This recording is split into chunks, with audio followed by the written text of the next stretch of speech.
At my brother Graham's promotion party, standing in our parents' crowded living room surrounded by relatives and colleagues, he raised his champagne glass and announced loudly, "This is my brother James. No degree, no future, just freeloads off the family."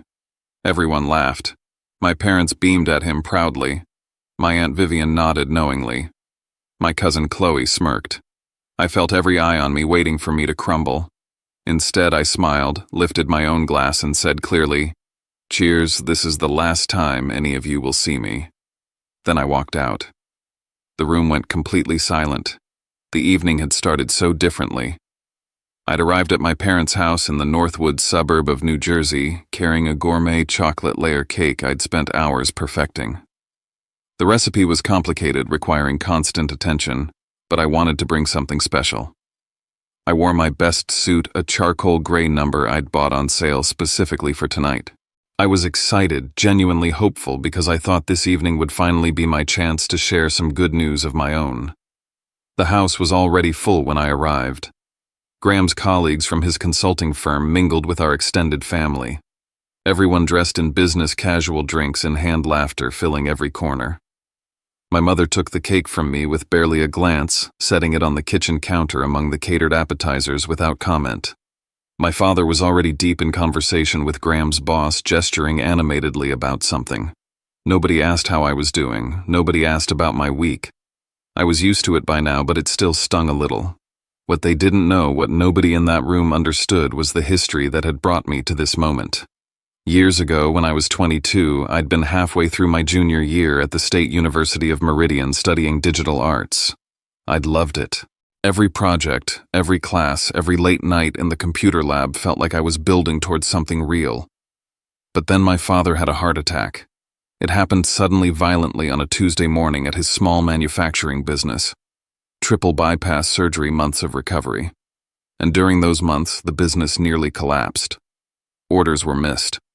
Clients left bills piled up. My mother was overwhelmed trying to manage his care while also attempting to handle a business she'd never been involved in running. Graham was finishing his MBA at the Westlake School of Business. He had one semester left, crucial internship interviews lined up, his whole future stretched out before him, golden and certain. My parents sat me down in the hospital waiting room and asked if I could take a semester off to help. Just one semester, they promised, just until Dad was back on his feet and they could hire proper management for the company. I said yes. Of course I said yes. He was my father. One semester became two. Then I couldn't afford to go back because every dollar I earned from my 3 jobs went to medical bills and keeping the business afloat. I worked as a morning barista, an afternoon retail clerk, and a night shift waiter at a diner off the highway. I slept 4 hours a night. I watched Graham graduate with honors while I served coffee to truckers at 2:00 in the morning. My parents promised they'd help me return to school once things stabilized. They promised they hadn't forgotten about me. But Graham got his corporate job, moved into a fancy apartment in Fairfield, started climbing the ladder at breakneck speed. The family's attention shifted entirely to his achievements, and somehow gradually my sacrifice was forgotten. It became reframed as my failure. For the past 2 years, I'd been working as a freelance digital artist from my small apartment, building my portfolio, taking on clients wherever I could find them. I worked constantly, taught myself new software, pushed myself to get better, but my family dismissed it. My mother called it playing on the computer. My father asked when I was going to get a real job. Graham barely acknowledged what I did at all. Tonight, before his cruel announcement, I'd been standing near the kitchen trying to stay out of the way when I overheard my mother talking to a group of Graham's colleagues' wives. "We're so blessed," she was saying, her voice bright with pride. "Graham has done incredibly well for himself. We have one successful child. At least Graham made something of himself." One of the women glanced at me, clearly uncomfortable. My mother didn't notice or didn't care. My father, joining the conversation, added with a shake of his head, "James just never had the drive. You know, some kids are self-starters and some need more pushing. We tried, but you can only do so much." The words felt like a physical blow. I gripped my glass tighter, my knuckles white, but I stayed quiet. I told myself I'd stay for Graham's sake, be supportive, Be the bigger person. Then came the moment. Graham called for everyone's attention. The room quieted. He stood in the center of the living room, handsome in his expensive suit. Every inch the golden child. He talked about his promotion to senior consultant, about the challenges ahead, about his gratitude for family support. Then his eyes landed on me. And I should introduce my brother for those who don't know him, he said, his tone suddenly shifting to something almost mocking. This is my brother James. No degree, no future, just freeloads off the family. The room erupted in laughter. Not polite chuckles, but real laughter, like he'd told a genuinely funny joke. My parents were laughing. My Aunt Vivian was laughing. My cousins were laughing. Graham's boss was laughing. I felt every eye on me, watching to see how I'd react, waiting for me to shrink or cry or apologize for existing. My hands shook, my throat tightened, but something in me hardened instead of breaking. I smiled. I lifted my glass, and I spoke clearly, calmly, so everyone could hear. Cheers, this is the last time any of you will see me. Then I turned and walked toward the door. The laughter died instantly. The silence that replaced it was thick and shocked. I heard my mother gasp. I heard someone whisper, "Oh my God." I didn't look back. I walked through the front door, across the driveway to my well-maintained 8-year-old sedan. My hands were shaking so badly I could barely get the key in the ignition. The moment I pulled out of the driveway, my phone started buzzing violently. Text from Mom. How dare you embarrass us like that? Get back here right now. Text from Mom. This is completely unacceptable behavior. Text from Graham. It was just a joke, Eth. Stop being so sensitive. You're ruining my night. Text from Dad. Your mother is very upset. You owe us all an apology. I drove 20 minutes to my apartment, vision blurred with tears, phone buzzing continuously in the passenger seat. When I finally parked, I sat in the car and cried harder than I had in years. Not just because of what Graham said, but because of what it revealed. They genuinely saw me as worthless. After everything I'd sacrificed for this family, they saw me as a burden and a failure.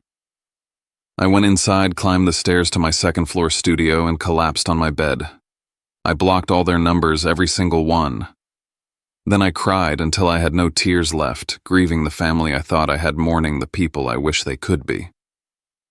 Around midnight, emotionally exhausted, I noticed my phone ringing from an unknown number.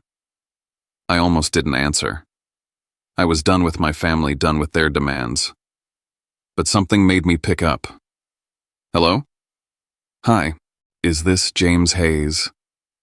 The voice was male, professional, unfamiliar. Yes, this is he. This is Victor Sterling. I'm the Senior Creative Director at Pinnacle Creative Agency in Metropolitan Harbor City. I've been trying to reach you for the past 3 days. I sat up, confused and suddenly alert. I'm sorry, what? I saw your portfolio online, he continued, his voice warm and enthusiastic. Your work is exceptional, fresh, bold, exactly what we're looking for. I'd like to offer you a position as Junior Art Director at our agency. The salary is $75,000 a year, and we offer full benefits and relocation assistance. I couldn't breathe. I couldn't process what I was hearing. I sent you several emails and left voicemails. Victor continued. The position has a 48-hour acceptance deadline because we need someone to start immediately.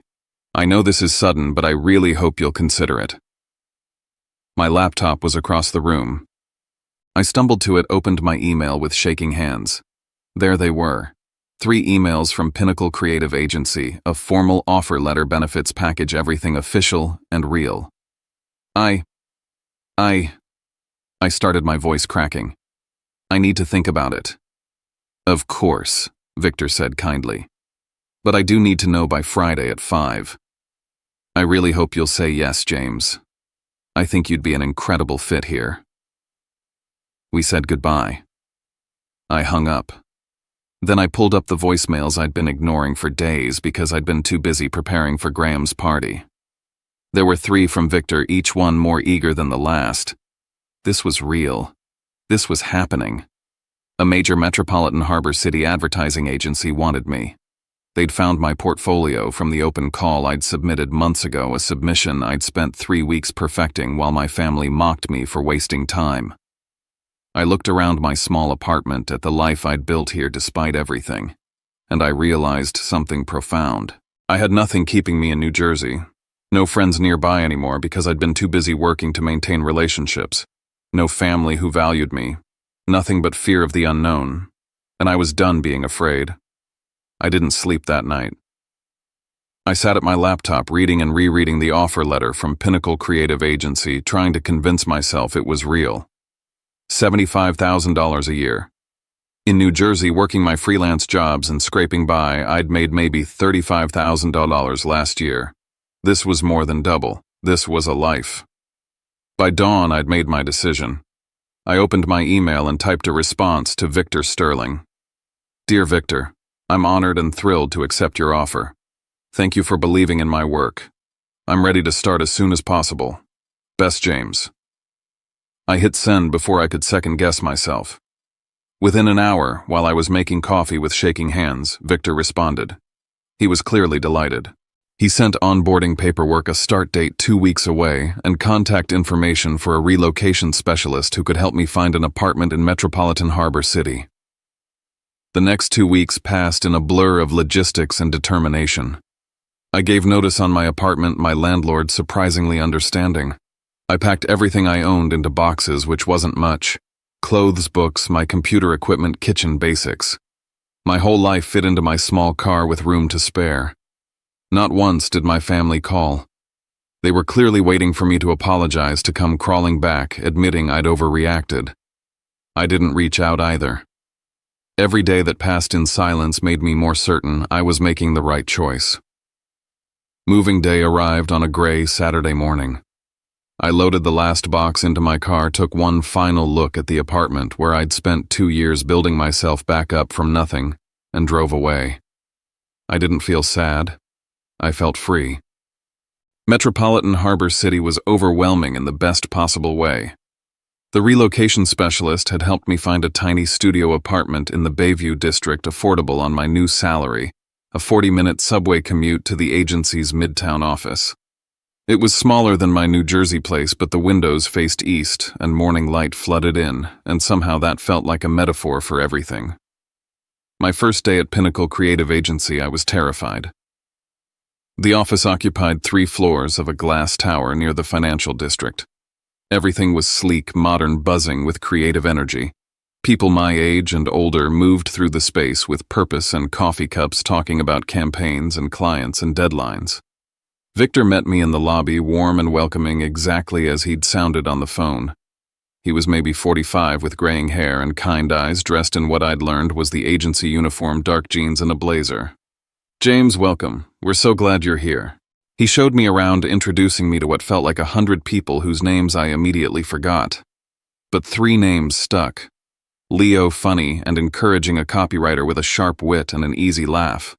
Alara Kim, an associate creative director, sharp and honest, who looked me in the eye when we shook hands and said, Victor doesn't hire people he doesn't believe in. You must be good. And Cameron, another art director, competitive but fair, who sized me up with a nod and said, looking forward to seeing your work. My desk was in an open workspace with the rest of the creative team. Victor gave me my first assignment, a social media campaign for an organic skincare line. Nothing huge, but a real project with a real client and a real deadline. I worked harder than I'd ever worked in my life. I stayed late, came in early, pushed every design through multiple revisions. Leo started joining me for lunch, making me laugh with stories about disastrous pitches and client meetings gone wrong. Alara stopped by my desk regularly, offering feedback that was tough but always made my work stronger. Even Cameron, initially distant, began nodding approvingly at my concepts. The first 3 months flew by in a haze of learning and growth. I was exhausted but exhilarated. Every day I proved to myself that I belonged here, that I was good at this, that Victor had been right to hire me. I didn't think about my family much. When I did, it was with a dull ache that I pushed away. I'd made my choice. They'd made theirs. I was moving forward. Then 4 months into my new job, I got a LinkedIn message from someone named Sasha. The message was brief. Hi, James. I work with your brother, Graham. I have something important you need to know. Can we meet for coffee? I stared at the message for a long time. Part of me wanted to ignore it to keep Graham and everything connected to him in the past where it belonged. But curiosity won out.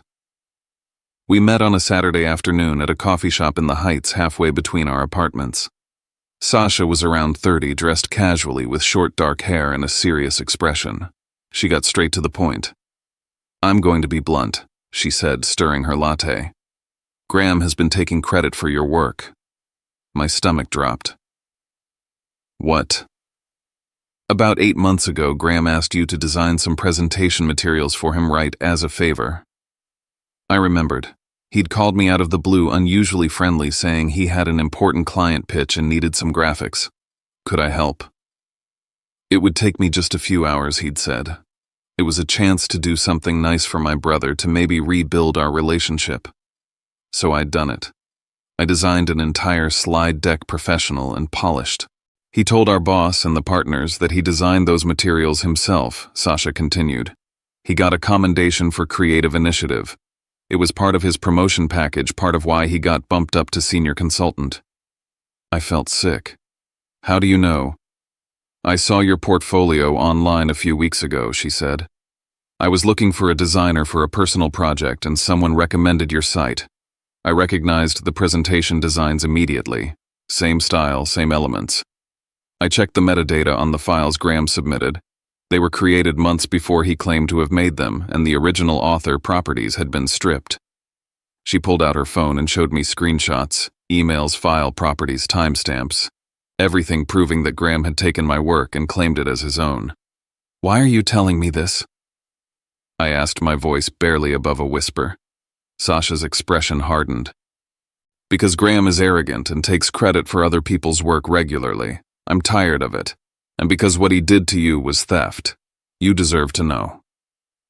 We met twice more over the next 2 weeks. Sasha provided me with copies of everything, detailed evidence. She encouraged me to use it however I wanted, whether that meant confronting Graham, reporting him to his company, or just keeping it for my own peace of mind. I struggled with what to do. I was angry, furious even, but I also felt conflicted about exposing family, about causing problems. Sasha reminded me that Graham had caused the problems, not me. Meanwhile, my career continued to flourish. I completed my first major project at the agency, a complete rebranding campaign for a sustainable fashion startup. Victor praised my work in front of the entire creative team during our weekly meeting. "This is exactly the kind of bold, thoughtful work that defines what we do here," he said, pulling my designs up on the conference room screen. "James, you've exceeded every expectation. Well done." I got assigned to bigger clients. My confidence grew. I made real friends. Leo invited me to team dinners and weekend brunches. Ilara became a mentor, teaching me how to present to clients, how to defend my creative choices, how to navigate agency politics. For the first time in my adult life, I felt like I belonged somewhere. The holidays approached, Thanksgiving, then Christmas. I half expected my family to reach out, maybe softened by time and tradition. Nothing came. Complete silence. I spent Thanksgiving with Leo and his boyfriend, a warm, loud dinner in their apartment filled with chosen family and laughter. It was lonely in some ways, but also freeing. I didn't have to perform or shrink myself or accept cruelty disguised as jokes.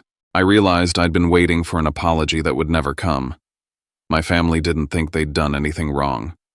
To them, I was the one who'd overreacted, who'd been too sensitive, who'd abandoned them over nothing.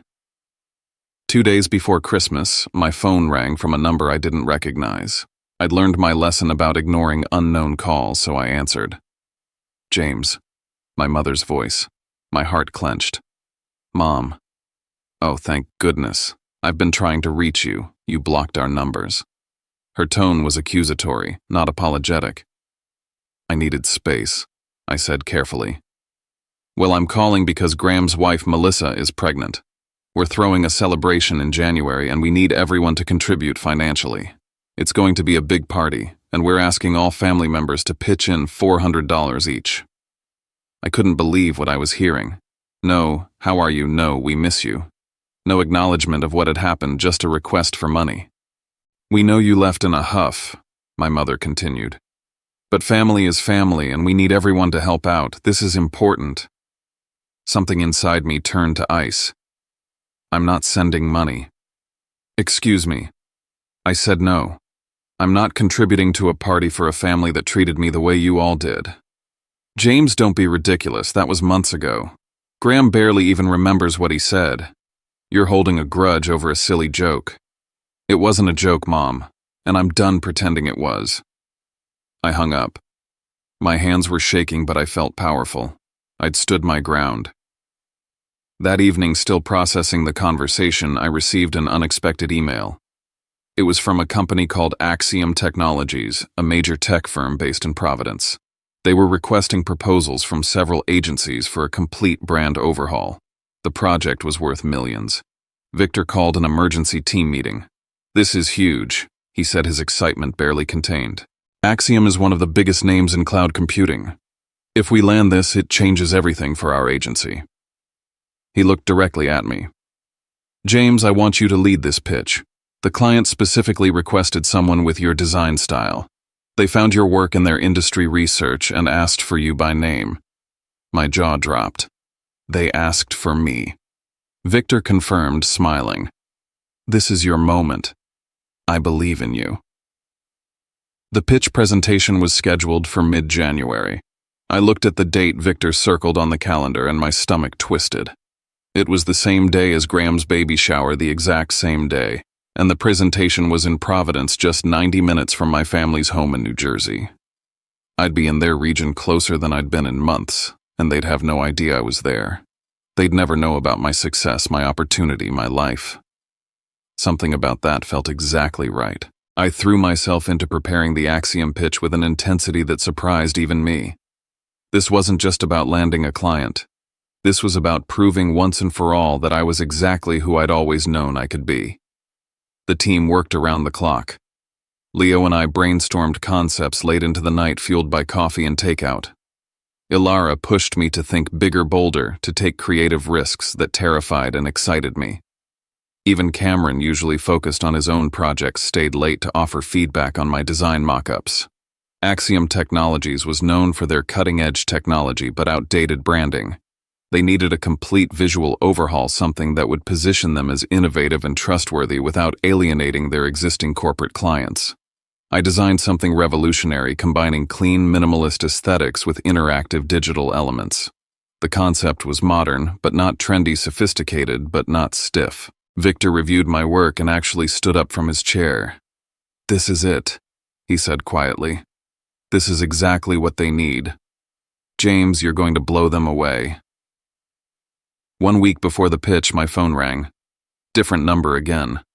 I'd stopped blocking them, figuring if my family wanted to reach me badly enough, they'd find a way. This time it was my father. His voice was stern cold. Your mother told me you refused to contribute to the baby shower. No greeting. No, how are you? Just straight to accusation. That's right, I said calmly. This is extremely selfish, James. After everything we've done for you, this is how you repay us, by abandoning your family when we need you. The irony was so thick, I almost laughed. After everything you've done for me, Dad, I dropped out of college to save your business. I worked 3 jobs to pay your medical bills. I gave up my education so Graham could finish his. What exactly have you done for me lately? Silence on the other end. He wasn't used to me pushing back. That was your choice, he finally said, his voice hard. Nobody forced you to do any of that. And leaving was my choice too, I replied. My voice was steady, strong. Goodbye, Dad. I hung up before he could respond. My hands were shaking, but I felt proud. I'd stood up for myself. I'd told the truth. Over the next few days, Graham started texting from a new number. Mom and Dad are really hurt. You need to apologize. Then, you're tearing this family apart. And Melissa is stressed because of you, and stress isn't good for the baby. I didn't respond to any of them. Each message made me more certain I was doing the right thing. Finally, Graham sent, "Fine, don't come to the shower, but don't ever expect to be part of this family again." I blocked that number too. If that was their idea of family, I wanted no part of it. The day of the Axiom pitch arrived. I woke up at 5 in the morning in my Bayview apartment, too nervous to sleep. I put on my best suit, a charcoal gray ensemble I'd bought specifically for this presentation.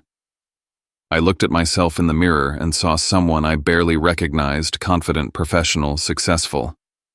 Victor and I drove to Providence together with Leo and Alara.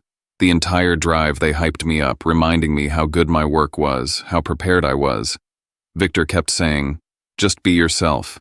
Show them what I already know, that you're brilliant." Axiom's headquarters was a sleek glass building in downtown Providence, all modern lines and impressive views. We were ushered into a conference room on the 20th floor. 6 executives sat across from us, including their CMO and their CEO. I presented for 90 minutes. I walked them through the entire rebranding concept, explained my design philosophy, showed mock-ups of how their new brand would look across every platform. I answered their questions thoughtfully, confidently. I felt like I was exactly where I was supposed to be. When I finished, the CMO leaned back in her chair and smiled. "That was exceptional, truly innovative work." The CEO nodded. "We'll be in touch by end of week, but I'll tell you now, this is exactly the direction we've been hoping someone would take us." We shook hands. Victor was beaming. Leo squeezed my shoulder. Ilara whispered, "You crushed it." We left the building riding high on adrenaline and hope. I felt invincible. Then in the lobby, I literally bumped into someone. "Oh, I'm so sorry," I said, automatically stepping back. The person looked up. Our eyes met. It was my cousin Chloe. Her face went completely white. "James." She was dressed in an interview suit, clutching a portfolio folder, clearly there for a job interview. She looked between me and my colleagues, taking in our professional attire, our confident postures. "What are you doing here?" Chloe stammered. Before I could answer, one of the Axiom executives who'd been in our pitch meeting walked past. She recognized me and stopped. "Brilliant work today, James," she said warmly. "We'll have a decision for you by Friday, but I want you to know your agency is our top choice. That presentation was exactly what we needed." She smiled and walked away. Chloe's jaw actually dropped. She stared at me, then at the executive's retreating figure, then back at me. I felt a surge of satisfaction I couldn't quite suppress. "Good luck with your interview, Chloe," I said pleasantly. Then I walked out, leaving her stunned in the lobby. The drive back to Metropolitan Harbor City was euphoric. My team couldn't stop celebrating, already talking about how we'd execute the campaign when, not if, we won the contract. Victor kept glancing at me with this proud, almost paternal expression. "You know this changes everything for you, right?" He said, "Win or lose, you just proved you can handle major clients. You're ready for the next level." Friday came. Victor got the call at 2:00 in the afternoon. The entire office seemed to hold its breath as he took the meeting in his glass-walled office. We could see him nodding, smiling, then actually pumping his fist in the air. He came out and announced, "We got it. Axiom chose us." The office erupted. People cheered, hugged, high-fived. Leo picked me up and spun me around. Alara pulled me aside and said, "You did this. This was all you." That evening, Victor called me into his office. "Sit down, James." My heart raced. Was something wrong? "I'm promoting you to art director," he said simply. "Effective immediately. Your salary is now $95,000. You're the youngest person to hold that title in this agency's history. You've earned it." I couldn't speak. I just sat there, overwhelmed, as he explained the new responsibilities and opportunities. At 28 years old, I'd gone from freelancing in my apartment to art director at a major agency in less than a year. That night, I called Sasha to thank her for the evidence about Graham. I've been holding on to it. I told her, but I haven't decided what to do with it. "You don't need revenge," Sasha said wisely. "You're already winning. You're building something real. That's better than any confrontation." She was right. I felt like I'd moved beyond needing to prove anything to my family. My life was full and successful without them. 2 weeks later, I was working late at the office, refining concepts for the Axiom rollout. My phone rang. Unknown number. I answered absently, focused on my screen. James. A woman's voice, cold and sharp. Yes, this is Melissa Graham's wife. I stopped what I was doing. Okay. I don't know what you think you're doing, she said, her tone dripping with disdain. But Chloe told the whole family she saw you in Providence pretending to be some big-shot professional claiming you led some important presentation. My stomach tightened. I wasn't pretending. I did lead a presentation. Graham looked into it. There's no record of you working at any legitimate company. We know you're lying about having a fancy job to make yourself look good. It's pathetic, James. You clearly need professional help. Making up stories for attention is a sign of serious issues. I realized what had happened. Graham had probably searched for my name at the wrong agency or done a sloppy internet search. He'd found nothing and assumed I was lying rather than considering he'd looked in the wrong place. I could correct her right now. I could tell her the name of my agency, prove everything. But suddenly I saw a different opportunity. I let them believe I was lying. Think whatever you want, Melissa, I said calmly. I really don't care. I hung up. Over the next month, I watched from a distance as my family spread rumors about me. Chloe posted vague social media updates about family members who fabricate entire lives for attention and the importance of getting help for people who've lost touch with reality. My mother apparently told relatives at church that I was going through something difficult and they were very worried about me. My coworkers noticed I seemed distracted. Leo asked if I was okay. I explained the situation briefly, not wanting to dump all my family drama on them. They were outraged on my behalf. When are you going to tell them the truth? Leo demanded. Alara, more measured, asked, What are you waiting for? I thought about it. The right moment. When it will hurt the most. 3 months passed. Winter turned to spring. My work on the Axiom campaign was exceeding everyone's expectations. The rebrand launched publicly in April to industry-wide acclaim. Billboards went up in major cities. Online campaigns went viral. Tech publications wrote glowing articles about Axiom's bold new direction. And my name was on everything. James Hayes, lead designer, art director at Pinnacle Creative Agency. The campaign won a National Creative Council (NCC) award in May. I stood on stage at the ceremony in a hotel ballroom in metropolitan Harbor City, accepting the trophy alongside Victor and the team. Trade publications ran photos. Marketing blogs wrote features. One magazine, a major industry publication, reached out to interview me for their Rising Stars in Advertising issue. The article went live online on a Wednesday morning. It included my full name, my photo, my whole story about starting as a freelancer and working my way up, and quotes from Victor about my talent and work ethic. That morning I was in the office kitchen making coffee when my phone rang. My mother's number, a new one I hadn't blocked yet. I answered. Hello, James. Her voice was strange tight. I need you to explain something to me. What someone at your father's business just showed him an article about you. About some advertising award and some job in metropolitan Harbor City. I said nothing. Is this real? She demanded. Do you actually work at this agency? Is this whole story true? Yes, Mom, it's all true. It's been true for over a year. Silence, then quietly. Why didn't you tell us? I almost laughed. When would I have told you? When you called to ask for money, when Graham texted to call me selfish, when Dad said I had no drive, when would have been the right time? People are asking questions, she said, her voice breaking slightly. They want to know why you're not in our lives. They're asking if we had a falling out. It's embarrassing. Please, we're having a birthday party for Graham's son Caleb next month. Just come. We can put all this behind us. There it was. Not an apology, not acknowledgement of what they'd done. Just concern about appearances and a desire to sweep everything under the rug. People are asking questions, I repeated slowly. You're embarrassed. That's what you're worried about. James, please. I'll think about it, I said and hung up. But I'd already made my decision. I was going to that party, but not to make peace. I was going to make sure they finally understood exactly what they'd lost.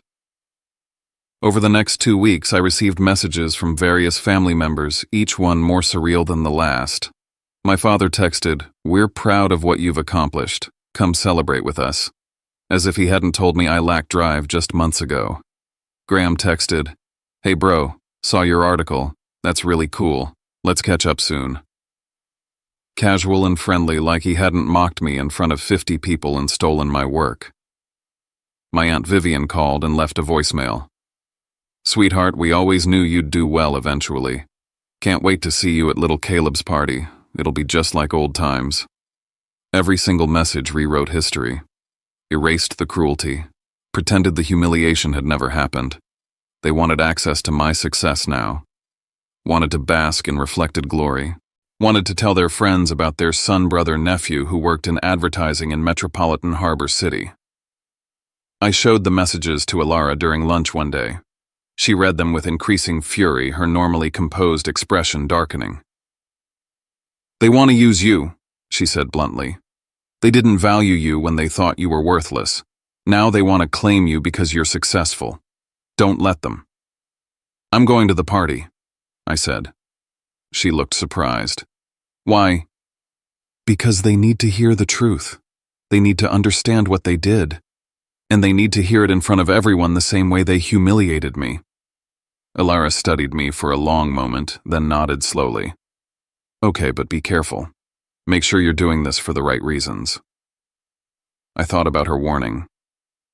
Was this revenge? Maybe partly, but it was also closure. It was drawing a line. It was refusing to let them rewrite our history. I RSVP'd yes to the party. My mother called immediately, her voice flooded with relief. "Oh, James, thank you. Everyone will be so happy to see you. This means so much to the family." "I'll be there," I said simply. The party was scheduled for a Saturday afternoon in late May. I took the day off work. I drove from metropolitan Harbor City to New Jersey, a route I'd driven 1,000 times before, but which now felt strange and distant. I wore an elegant navy suit, subtle accessories carried myself with the confidence I'd earned over the past year. I arrived exactly on time. My parents' house looked the same, familiar and foreign all at once. Cars lined the street. I could hear music and voices from the backyard. I walked up to the front door and rang the bell. My mother answered, and for a moment we just looked at each other. She'd aged, I noticed more gray in her hair, deeper lines around her eyes. "James," she said, pulling me into a tight hug. I didn't return it. "Thank you for coming. Please let's not mention any unpleasantness today. It's Caleb's day." I nodded non-committally and walked inside. The house was full of people, extended family, Graham's colleagues, neighbors, friends of my parents. Everyone turned when I entered, recognition and curiosity on their faces. Word had clearly spread about my career. I was no longer the family disappointment. I was the family curiosity.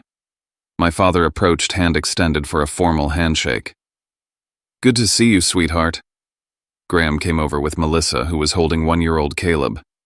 "James, glad you could make it. This is our son." He acted like nothing had ever happened, like his cruel introduction at his promotion party was ancient history, forgotten, irrelevant. People approached me throughout the afternoon. "We heard about your big campaign. You must be so successful. Graham was just telling us how proud the family is." Each comment made my jaw tighter.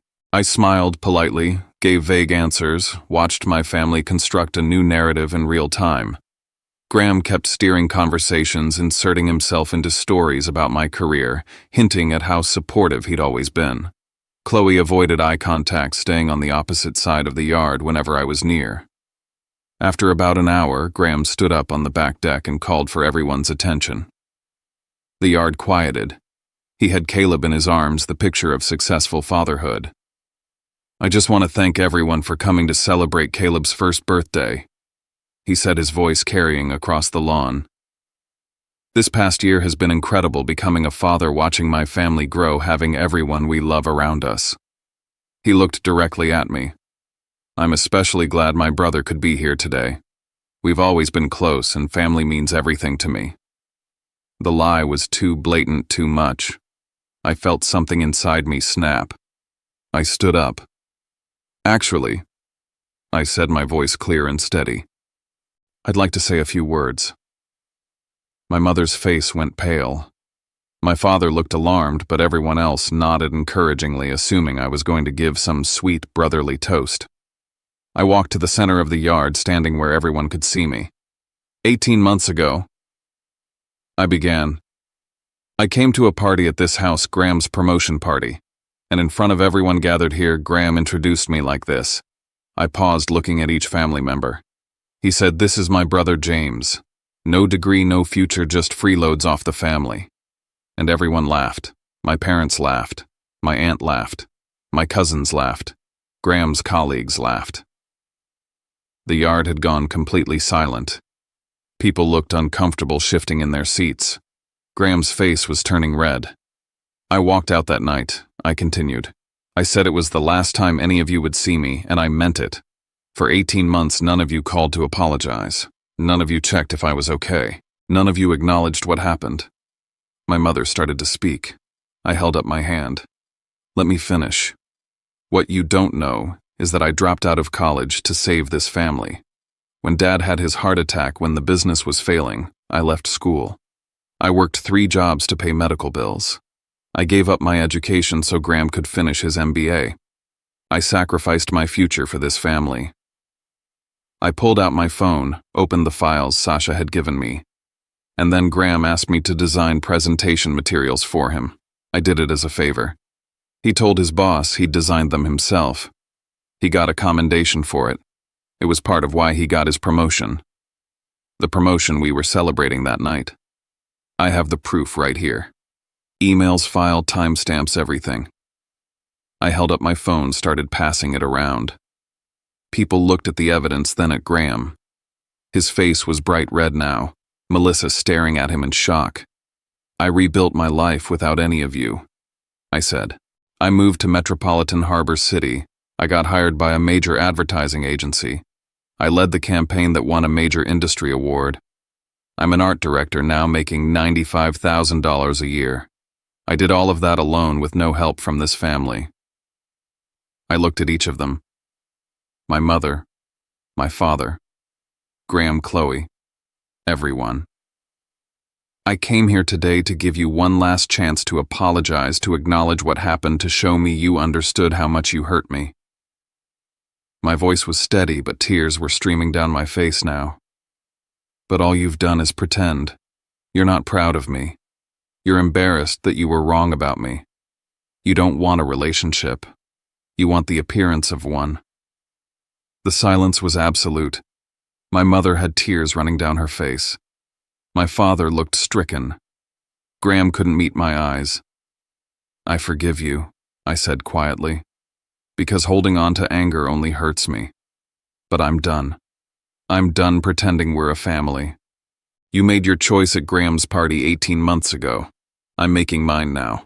I hope you all have a wonderful life. I turned and walked toward the gate. Behind me, chaos erupted.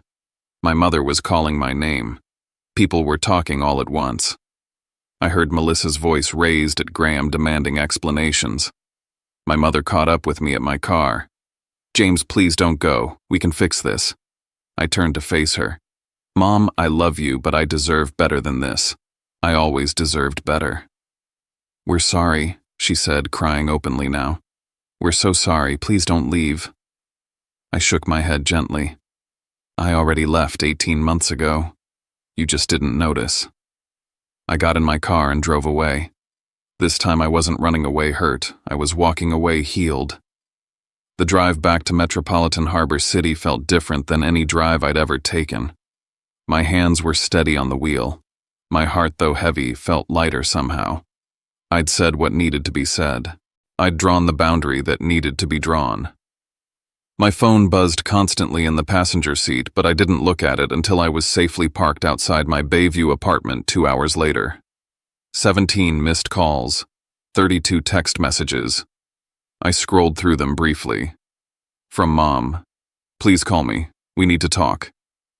From Dad, "You embarrassed this family today. What you did was unacceptable."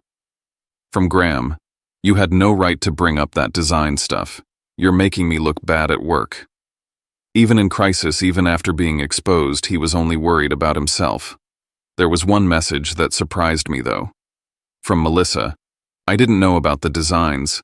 I didn't know about a lot of things. I'm sorry for what I said to you on the phone. You didn't deserve that. I didn't respond to any of them. I went inside, changed into comfortable clothes, and ordered takeout. Then I called Alara.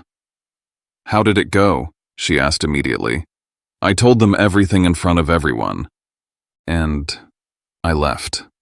I said what I needed to say, and I left. There was a pause. "How do you feel?" I thought about it. Free. The next few weeks were quiet. My family stopped calling after the first few days.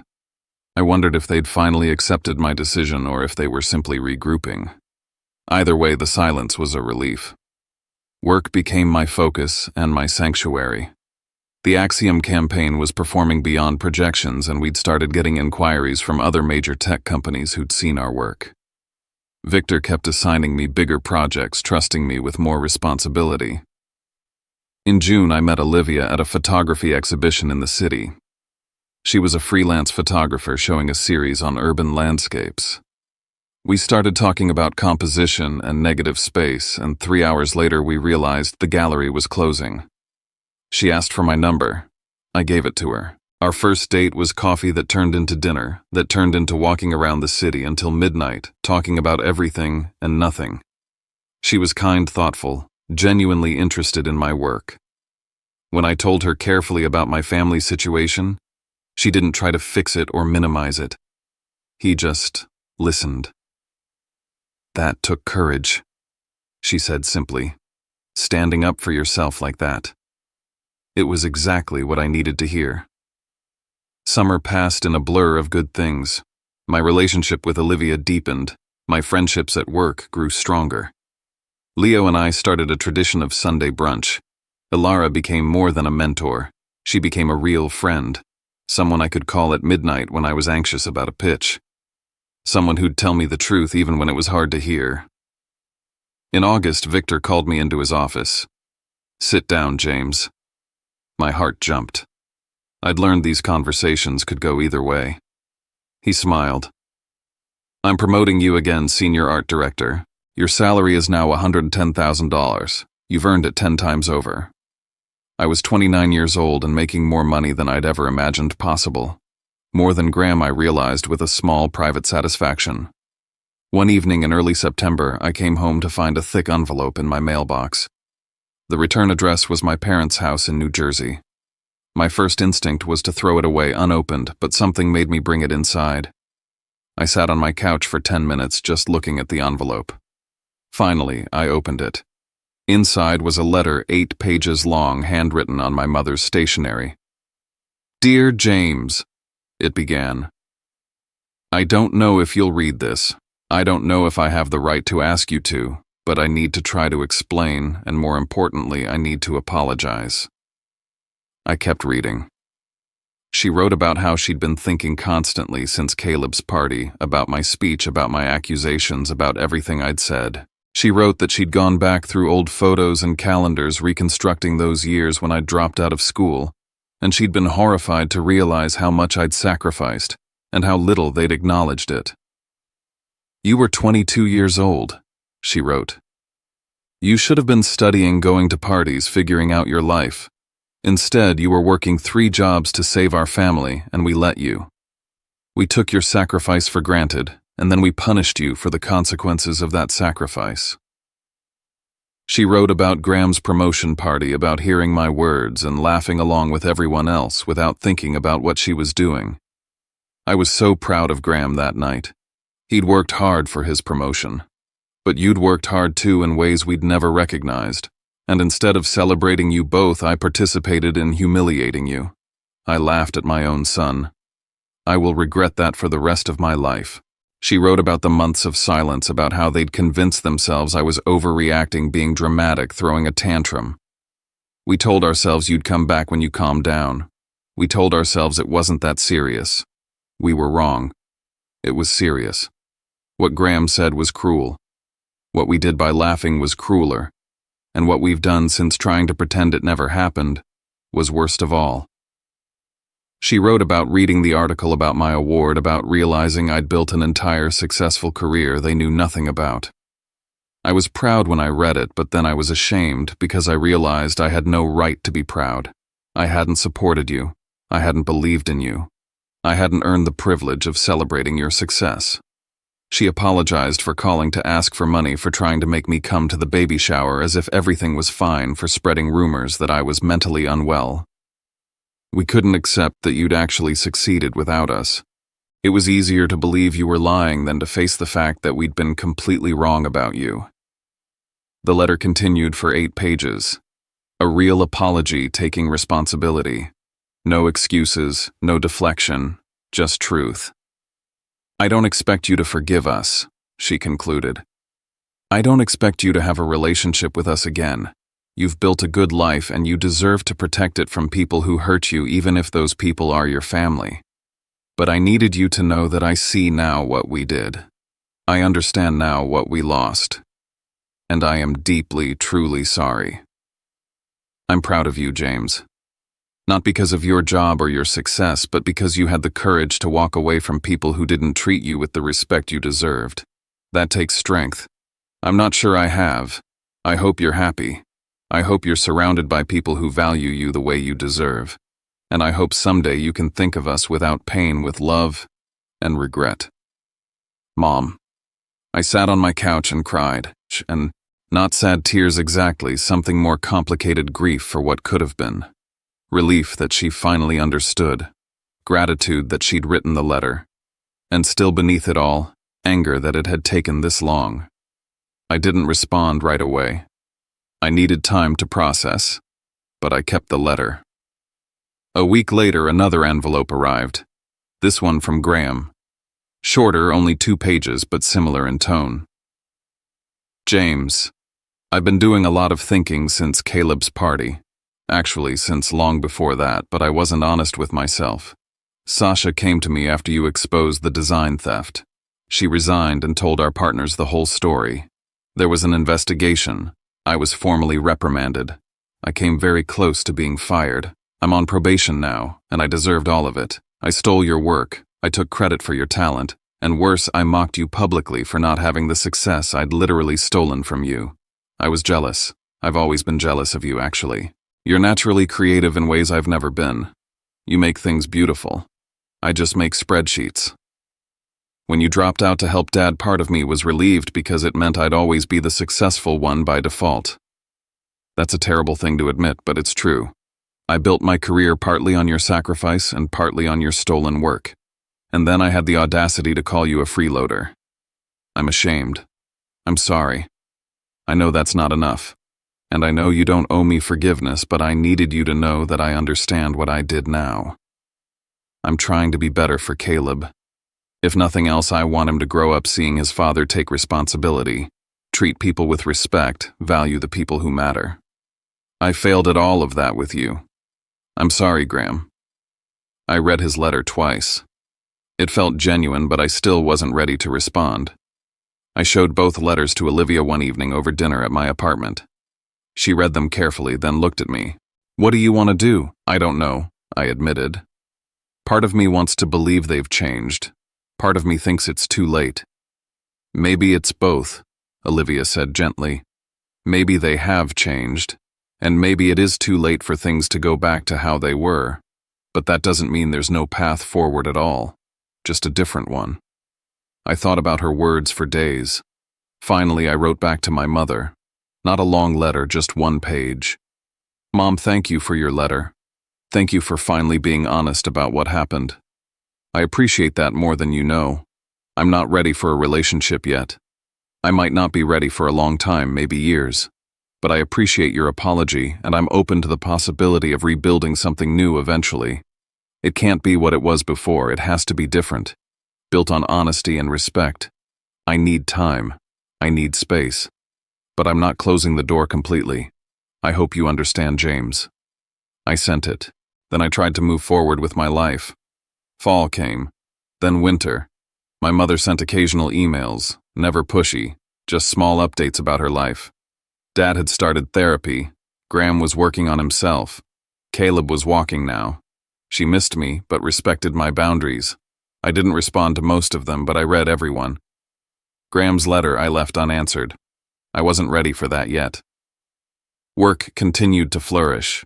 In November, I was sitting in my office reviewing concepts for a new campaign when Victor knocked on my door. "Got a minute?" "Always."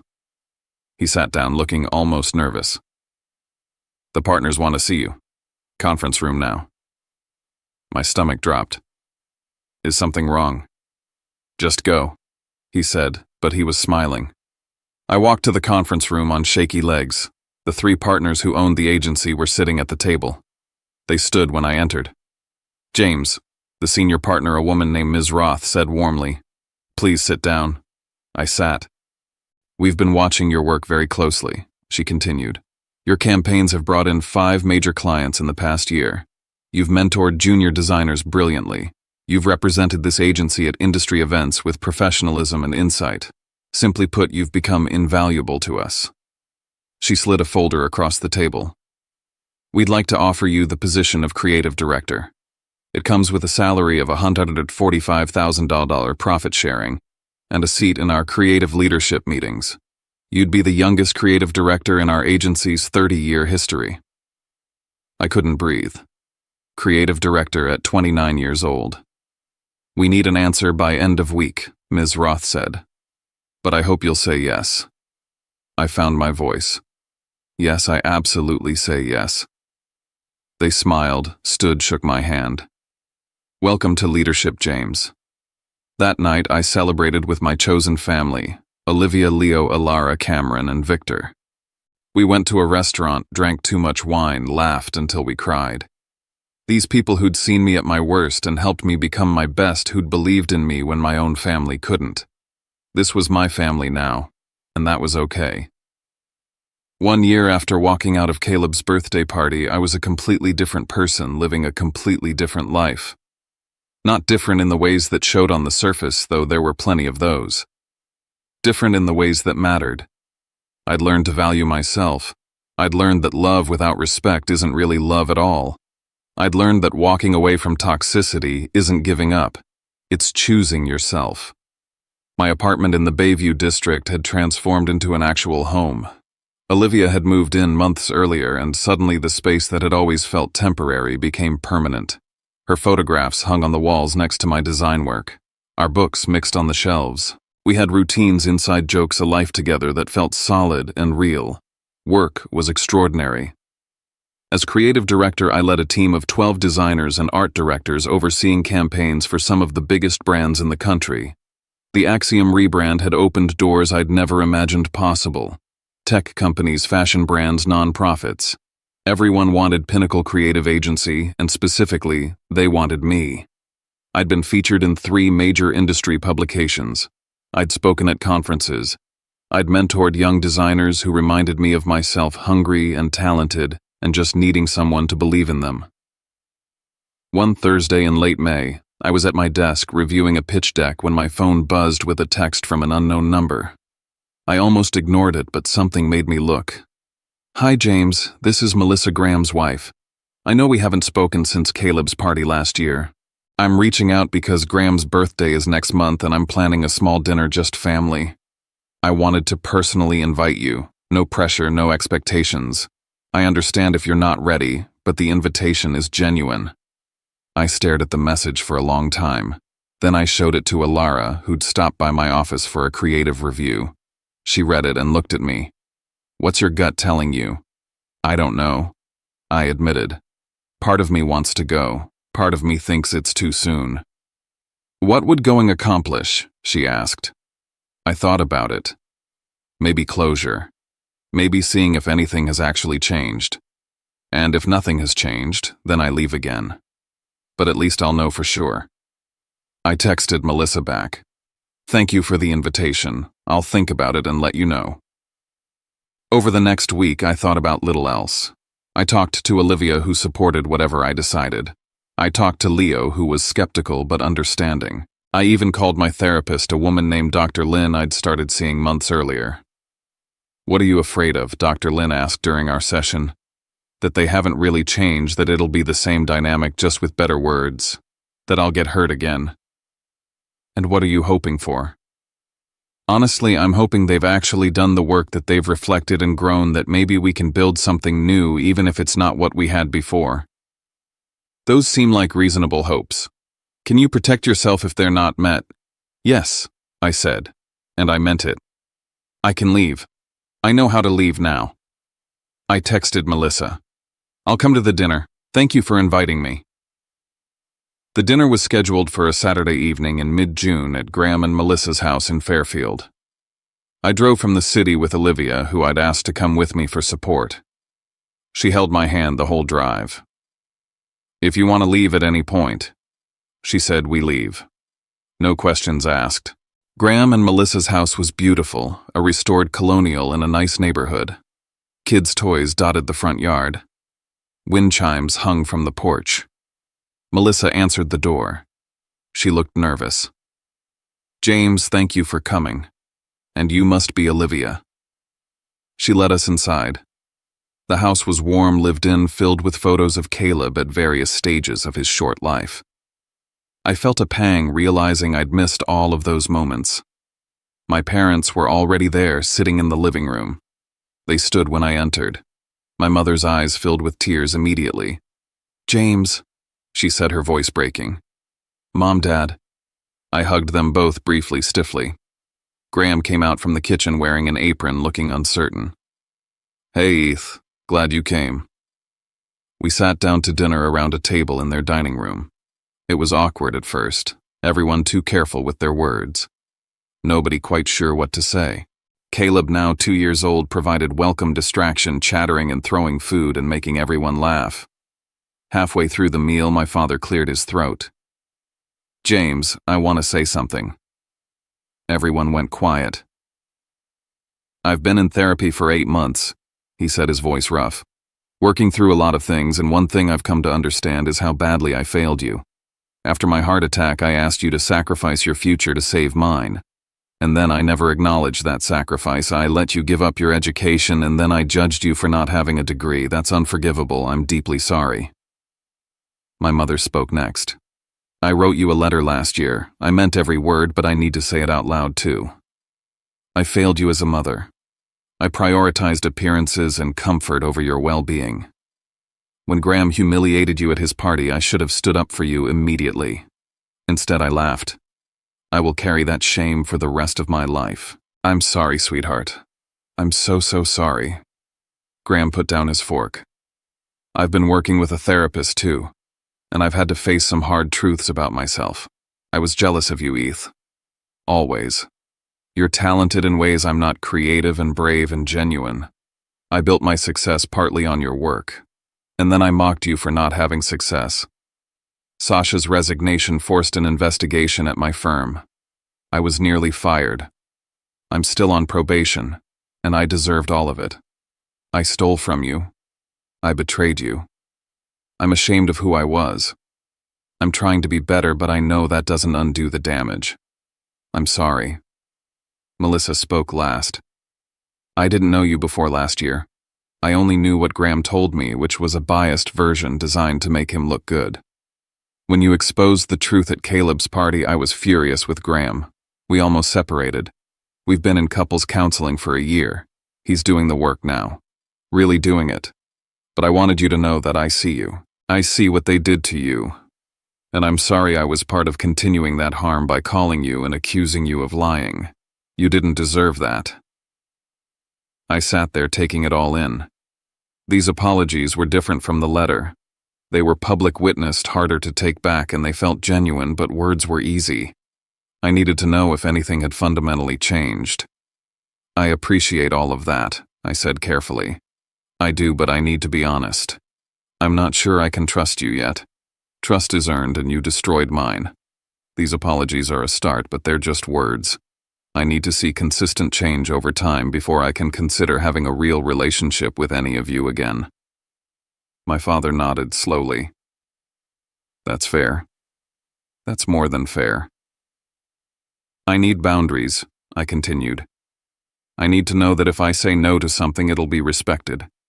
I need to know that my career and my choices won't be dismissed or mocked. I need to know that I won't be asked to sacrifice myself for this family again. Understood, my mother said quietly. And I need you all to understand something else, I said, looking at each of them. I built a good life without you. I have people who love and support me. I have a career I'm proud of. I have a partner who treats me with respect. I don't need this family anymore. I'm choosing to give you a chance because I want to, not because I need to. That's an important distinction. Graham's eyes were red. We understand and we're grateful you're even willing to try. The conversation moved to lighter topics after that. They asked about my work, and I told them about recent campaigns. They asked about Olivia, and she charmed them with stories about her photography projects. My mother asked if I was happy, and I said yes, genuinely. We left around 9. My parents hugged me goodbye longer this time.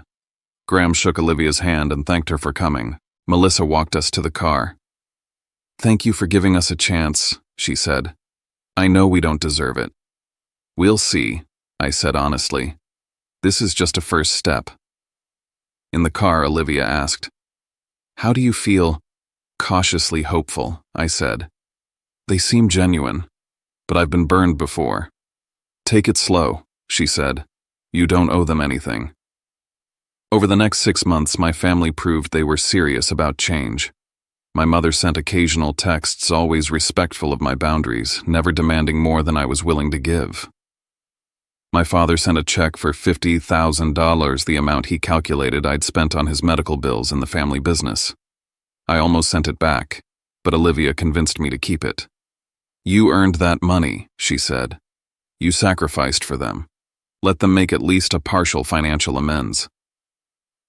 I deposited the check and used it as a down payment on a condo in the Heights, an investment in my future.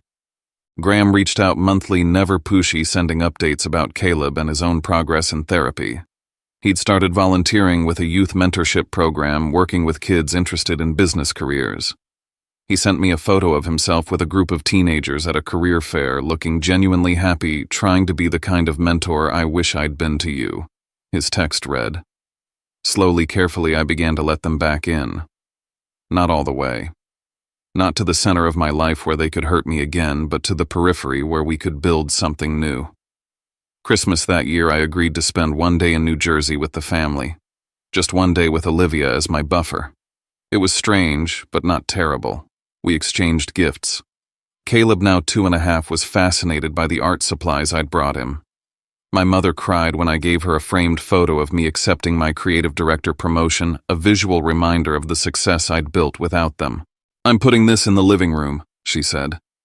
I want everyone who visits to see it. I want them to know how proud I am of you. I didn't correct her use of proud. I was learning to accept the complicated reality that people could be genuinely proud of you now, even if they'd failed you terribly in the past. In March, nearly 2 years after walking out of Caleb's birthday party, I received an unexpected invitation. The National Creative Council, NCC, was hosting their annual awards ceremony in San Francisco. My Axiom campaign had been nominated for Campaign of the Year. Victor called me into his office to tell me, "We're sending you to represent the agency. All expenses paid. And James, you're going to win. I know you are." "You can't know that," I said, but I was smiling. "I know talent when I see it. You're going to win." The ceremony was on a Saturday night in April. Pinnacle Creative Agency sent a whole team, Victor, Alara, Leo, Cameron, and me. Olivia came as my date. We flew to San Francisco, stayed in a nice hotel, spent the day before the ceremony exploring the city. The award ceremony was held in a massive ballroom, hundreds of industry professionals in formal attire. When they announced the nominees for Campaign of the Year, my heart was pounding so hard I thought everyone could hear it. And the winner is Axiom Technologies, Brand Overhaul Pinnacle Creative Agency lead designer James Hayes. The room erupted in applause. I stood legs shaking and walked to the stage. The trophy was heavy in my hands, real and solid. I looked out at the audience and saw my team cheering, Olivia filming on her phone, strangers applauding my work. At the microphone, I said, "Thank you. This campaign represents everything I believe about design. That good work comes from authenticity, from taking risks, from surrounding yourself with people who believe in you. Thank you to Victor Sterling for taking a chance on me.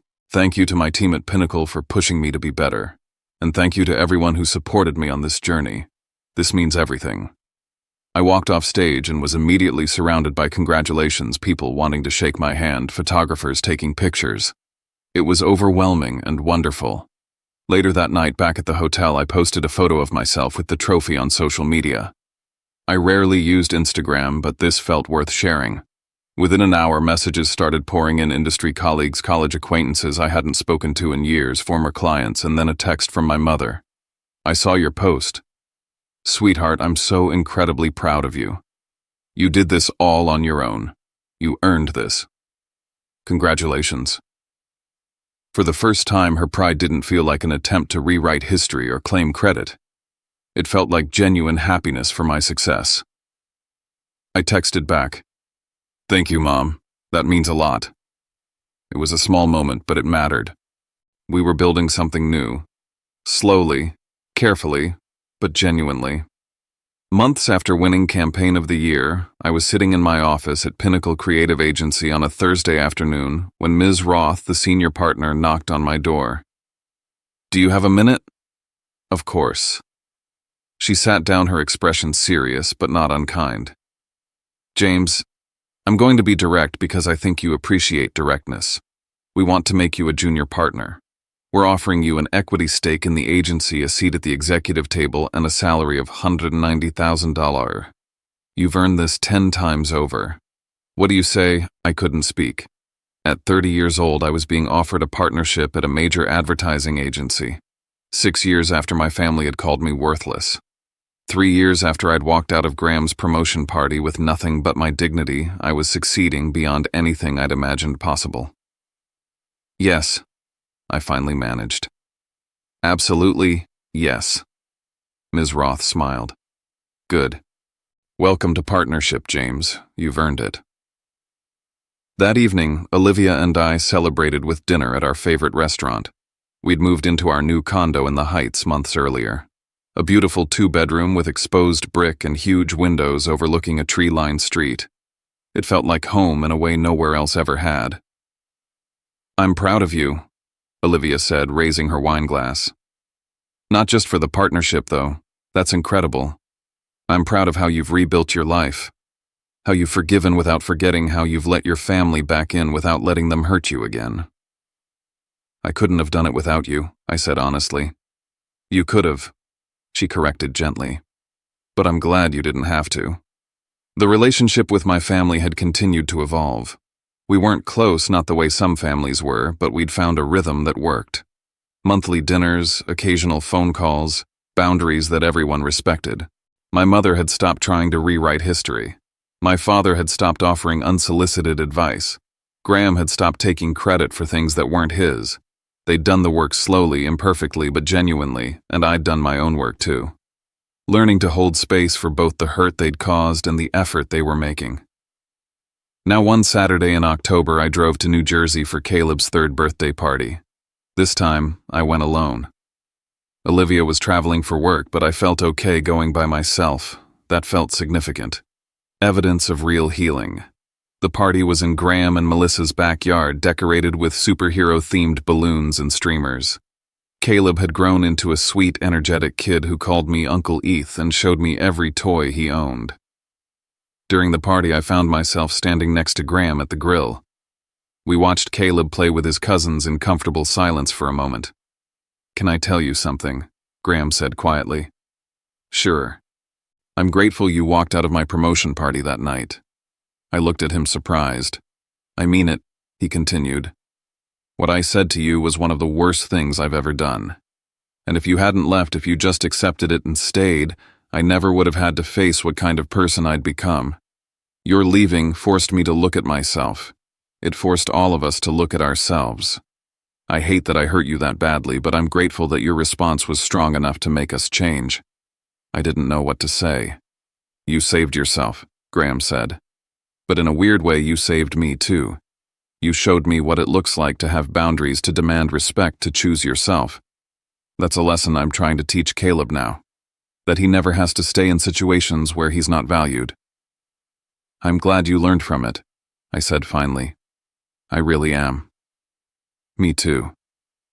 That evening, driving back to the Heights, I thought about everything that had happened over the past 3 years. The humiliation, the pain, the decision to leave the rebuilding, the success, the careful reconciliation. All of it had led me here to a life I genuinely loved.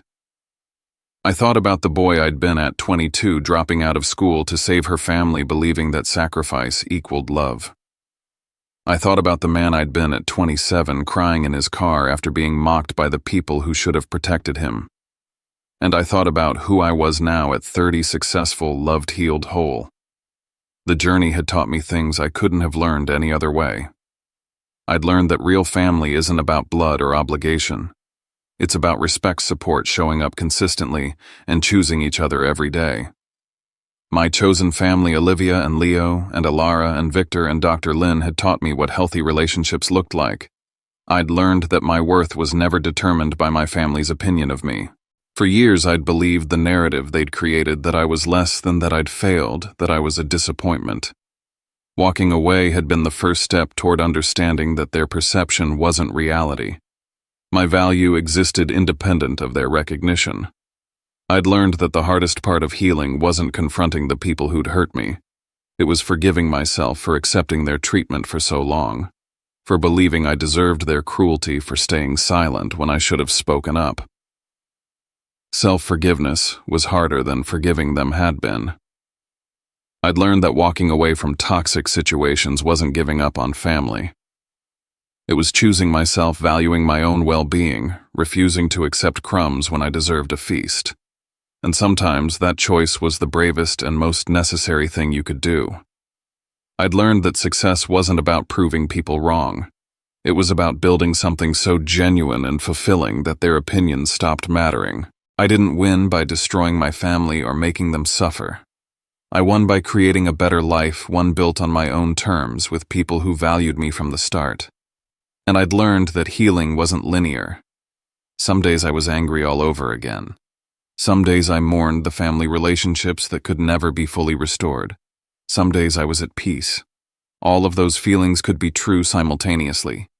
The life I had now, the career, the relationship, the friendships, the slowly rebuilding family connections, none of it would have been possible if I hadn't found the courage to walk out of that promotion party 3 years ago. If I hadn't said, "This is the last time any of you will see me," and meant it. That decision, made in a moment of pain and fury, had saved my life. I pulled into my parking spot, sat in my car for a moment, and pulled out my phone. I scrolled to my mother's contact and sent her a text with a photo from earlier that day. It was a picture of me and Caleb, both of us covered in birthday cake frosting, laughing at something silly he'd said. Just a moment of pure joy. No explanation, no caption needed. Just proof that I could be happy in their presence now that healing was possible, that we'd found a way forward, even if it looked nothing like the past. She responded immediately with a heart emoji and, "This is beautiful. Thank you for being there today. I love you." "Love you too, Mom." I typed back, and I meant it. The love was complicated now, bounded by caution and self-protection, but it was real. I went inside, where Olivia had gotten home early and was making dinner. She looked up when I walked in, smiled, and said, "How was it?" "It was good," I said, and realized I meant that too. It was really good. That night, lying in bed next to Olivia in our home that we'd built together, I felt something I hadn't felt in years. Peace. Not the absence of pain, but the presence of genuine contentment. I'd built a life I was proud of. I'd built it from nothing, with no help from the people who should have supported me from the start, and that made it all the more valuable. If you're reading this, if you're listening to this story and you see yourself in my experience, I want you to know something. You deserve better. If your family treats you with disrespect, dismisses your worth, mocks your struggles, you deserve better. It's not your responsibility to fix people who don't want to be fixed. It's not your job to accept cruelty in the name of family loyalty. Walking away is hard. It might be the hardest thing you ever do, but staying in situations that diminish you is harder in the long run. It costs you your self-respect, your confidence, your sense of possibility. You are allowed to choose yourself. You are allowed to demand respect. You are allowed to build boundaries. And you are allowed to walk away from people who cannot or will not value you, even if those people are family. Success isn't about revenge. It's not about making them sorry or proving them wrong. Success is building a life that makes you happy. A life surrounded by people who see your value from day one. A life where you don't have to shrink yourself to fit someone else's narrative. And if the people who hurt you eventually do the work, eventually apologize, eventually change you, get to decide whether to let them back in. But that decision should come from a place of strength and healing, not from obligation or guilt. 3 years ago, I walked out of a party where my family humiliated me. Today, I'm a partner at a major advertising agency. I have a beautiful home with someone I love. I have genuine friendships. I have a family I've built by choice, and I have peace. That peace was worth every difficult moment of the journey to get here. You deserve peace too. You deserve respect. You deserve love that doesn't require you to diminish yourself. And you deserve the courage to walk away from anything less. Your worth is not up for debate. It never was. Now I want to hear from you. Have you ever had to walk away from family or close relationships to protect yourself? How did you find the courage to choose yourself? Share your story in the comments below. Your experience might be exactly what someone else needs to hear today.